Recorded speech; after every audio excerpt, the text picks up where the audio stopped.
Welcome to Matters Financial and Geopolitical from a Frontier. Thank you for stopping by. Political Reflections Defense Minister Vladimir Padrino, flanked by a cadre of top-ranked military officials, said opposition leaders would have to pass over our dead bodies to impose a new government. Padrino said officers and soldiers remained obedient and subordinate to Maduro. In February this year, I was quoting The Edge, "There is no honest way to explain it, because the only people who really know where it is are the ones who have gone over." And as I said in that article at the beginning of the month, Maduro is, I am afraid, going down, just like Muammar went down, and as did Saddam. Jim Scuto tweets, "A truly remarkable thing for a former acting FBI director to say. We had information that led us to believe that there might be a threat to national security. In this case, that the president himself might in fact be a threat." And this is the spillover from McCabe's various interviews. New York Times, "Intimidation, pressure and humiliation inside Trump's 2-year war on the investigations encircling him." As federal prosecutors in Manhattan gathered evidence late last year about Trump's role in silencing women with hush payments during the 2016 campaign, Trump called Matthew Whitaker, his newly installed Attorney General, with a question.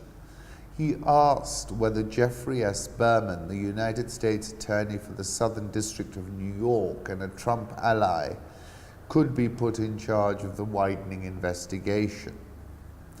Whitaker, who had privately told associates that part of his role at the Justice Department was to jump on a grenade for the president, knew he could not put Mr. Berman in charge because Mr. Berman had already recused himself from the investigation.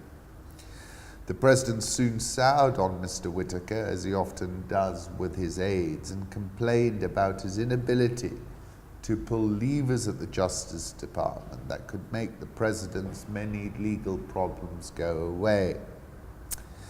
Trump rages almost daily to his 58 million Twitter followers that Mr. Mueller's on a witch hunt, and has adopted the language of mafia bosses by calling those who cooperate with the special counsel rats.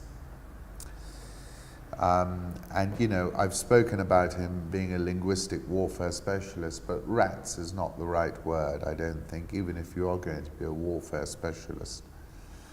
Crown Prince MBS won the hearts of the people of Pakistan when he said, "Consider me Pakistan's ambassador to Saudi Arabia," in response to my asking him to treat the 2.5 million Pakistanis working in Saudi Arabia as his own.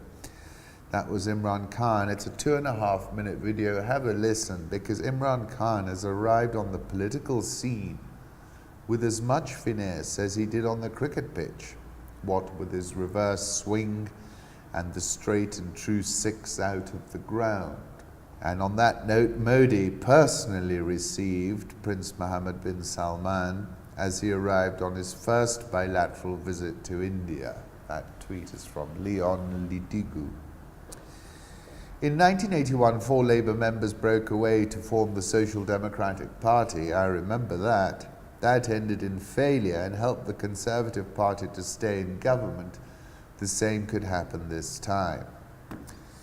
I wrote about this in terms of the Labour Party. I said the UK remains a political conundrum, and I said the recalcitrant Jeremy Corbyn refuses to pivot on Brexit and surge into 10 Downing Street on a youthquake wave.